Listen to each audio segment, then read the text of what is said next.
Welcome. Today, we're moving beyond the basics and into the architecture of a truly professional makeup application.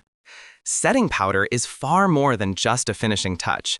It's an indispensable tool with two critical functions. First, it cures your liquid and cream products, locking them in place. Second, it masterfully regulates oil, or sebum, throughout the day. For those who aspire to a flawless, enduring cosmetic finish, understanding the science and procedure behind setting powder is the key to achieving a look that is truly perfect. The secret to a perfect application begins before you even open your powder. After blending your foundation and concealer, check the surface. It should have a slight tack or stickiness to it. Applying powder to a surface that's too wet can cause caking, while a surface that's too dry can result in a patchy finish. Your tool selection is equally critical. For targeted setting, like under the eyes or for the baking technique, use a dense velvet powder puff. This allows for precise, concentrated application.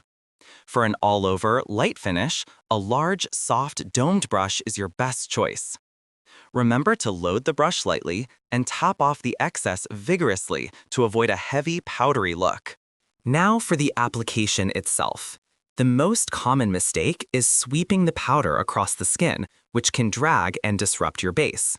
Instead, you must master the press and roll technique. Using your puff or brush, gently press the powder into the skin and then roll the tool slightly to set it.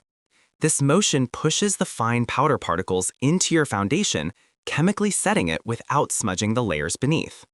Focus this technique on areas that need the most control, like your T-zone, under the eyes, and along the jawline. For the best results, choose powders with ultra-fine nano-sized particles. They create a seamless matte veil that blurs fine lines and pores without emphasizing texture. Once your makeup is set, the final touches make all the difference. Take a clean, fluffy brush and lightly sweep away any excess powder. Then, for a truly skin-like finish, lightly mist your face with a water-based setting spray. This magical step helps to marry the powder and foundation, dissolving any remaining powdery look and fusing the layers together.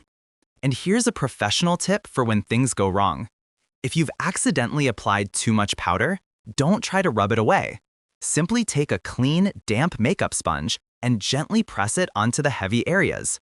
This reactivates the foundation underneath and allows the sponge to absorb the excess powder, instantly fixing the mistake. Ultimately, mastering setting power is an exercise in control. It's about controlling your product placement, the pressure of your tools, and the production of sebum on your skin. By following this technical, layered process, you can move from simply applying makeup to truly engineering a durable, flawless, and visually stunning complexion. With these techniques, you are now empowered to achieve a finish that is not only beautiful, but will last with perfect integrity from morning until night. Thank you for joining us.